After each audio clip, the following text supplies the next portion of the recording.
King Saul was the very first king of Israel. God himself had chosen Saul to lead his people. But Saul had a significant problem as a leader.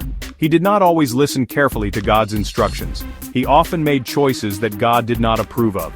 Because of these disobedient actions, Saul began to feel distant from God. He was no longer confident that God would help him. This growing feeling made him very worried and increasingly isolated. He carried a heavy burden of uncertainty on his shoulders. The powerful Philistine army was gathering once more.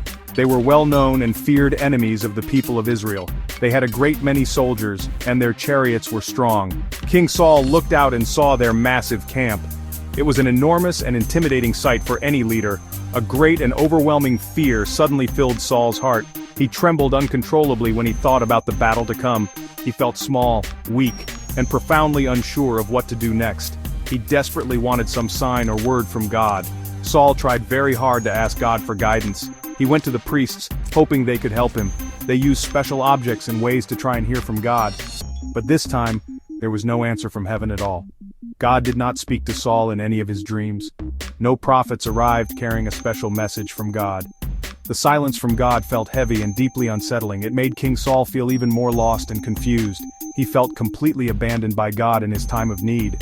Because God remained silent, King Saul grew even more desperate. His fear gnawed at him, making him anxious day and night. He remembered a law he himself had made some time before. He had commanded that all mediums and spiritists must leave Israel. This was because God's own law clearly said it was wrong to talk to spirits. But now Saul's consuming fear was much bigger than his desire to obey. He turned to his trusted servants and gave a shocking order.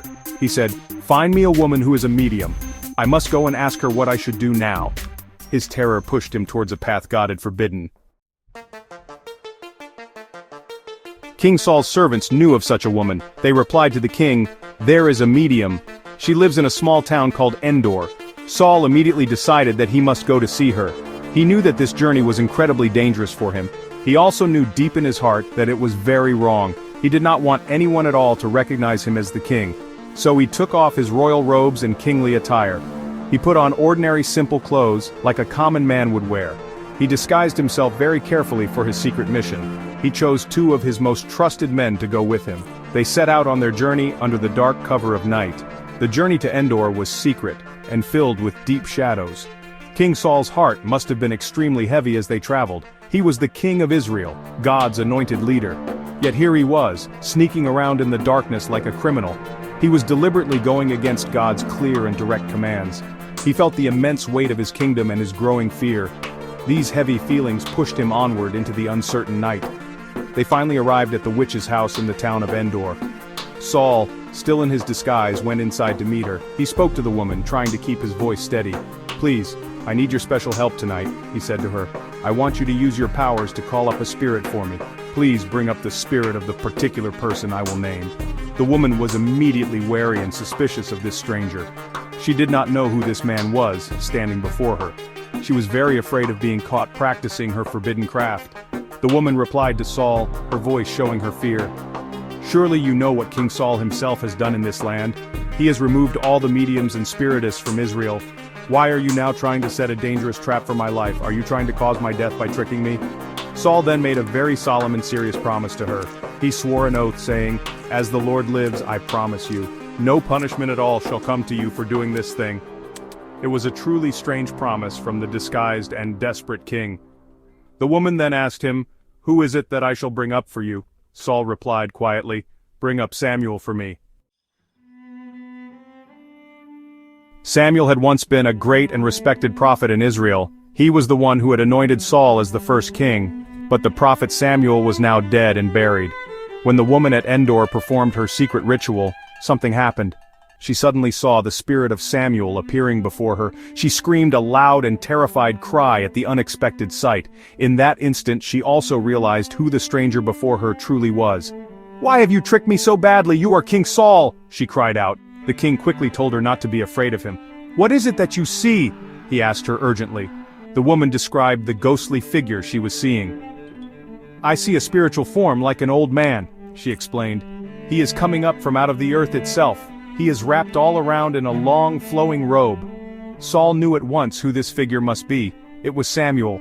He bowed down very low, humbling himself completely.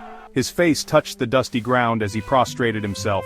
He was showing deep respect, but also perhaps profound fear. He was about to hear a message from the spirit he had disturbed. Samuel's spirit began to speak directly to King Saul. His words were not gentle or comforting to the troubled king. "Why have you disturbed my rest by bringing me up?" Samuel asked. Saul quickly poured out all his troubles and his deep fears. "I am in great distress and terrible trouble," Saul confessed. "The Philistines are fighting against me and my army, and even worse, God himself has turned away from me. He does not answer me anymore, not by prophets or by dreams. That is why I have called for you, Samuel. Please tell me what I should do now in this awful situation." Saul sounded truly desperate, his voice filled with anguish. Samuel's message for Saul was a dreadful and grim prophecy. He told Saul that God had indeed departed from him. The kingdom of Israel would be torn from Saul's hands. It would be given to David, who was Saul's neighbor and rival. This was happening because Saul had not obeyed the Lord's commands. Samuel then delivered the worst part of the news to the king. "Tomorrow," Samuel declared, "you and your sons will be with me. The Lord will also hand the entire army of Israel over to the Philistines." When Saul heard these terrible words, he collapsed onto the ground in utter fear. This story teaches us about the danger of fear leading to disobedience. It shows that true faith means trusting God, even when we are deeply scared. It is a serious reminder in the Bible about the importance of our choices and their consequences.